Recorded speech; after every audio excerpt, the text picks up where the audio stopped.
Le livre du ciel, tome 8, 5 septembre 1908. Dieu ne change pas. Ce sont les créatures qui, selon leur état d'âme, ressentent différemment les effets de la présence de Dieu en eux. Pendant que je causais avec mon confesseur, il m'a dit « Comme ce sera terrible de voir l'indignation de Dieu.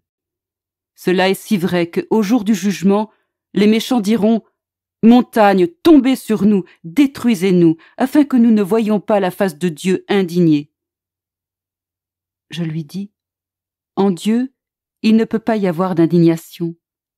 Les choses se passent plutôt selon l'état de l'âme. Si l'âme est bonne, les qualités et les attributs de Dieu l'attirent et elle est consumée du désir de s'immerger complètement en lui.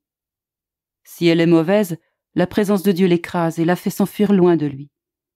Se voyant rejetée et n'ayant en elle aucune semence d'amour pour ce Dieu si saint et si beau, pendant qu'elle se voit elle-même si mauvaise et si laide, l'âme veut plutôt fuir la présence de Dieu et même se détruire elle-même. En Dieu, il n'y a pas de changement.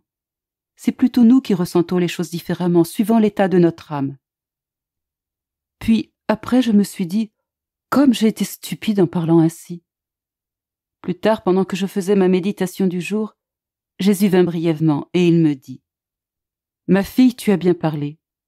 Je ne change pas et ce sont plutôt les créatures qui peuvent ressentir différemment ma présence, suivant leur état d'âme. En fait, comment une personne qui m'aime pourrait-elle être apeurée alors qu'elle ressent la totalité de mon être couler en elle et former toute sa vie? Peut-elle vraiment être gênée par ma beauté si elle s'efforce de s'embellir toujours plus dans le but de me plaire et d'être comme moi?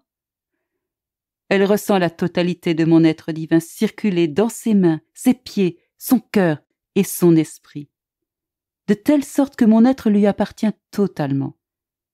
Et comment pourrais-je avoir honte d'elle? Cela est impossible. Oh, ma fille, le péché jette tant de désordre dans la créature qu'elle en vient à vouloir se détruire elle-même pour ne pas avoir à soutenir ma présence. Au jour du jugement, ce sera terrible pour les méchants. Ne voyant aucune semence d'amour en eux, mais plutôt de la haine envers moi, ma justice m'imposera de ne pas les aimer. Et les personnes qui ne sont pas aimées, on ne veut pas être auprès d'elles et on cherche à les éloigner de nous. Je ne voudrais pas les avoir auprès de moi, et elles ne voudront pas y être. Nous nous fuirons l'un l'autre. Uniquement l'amour unit tout et rend tout le monde heureux.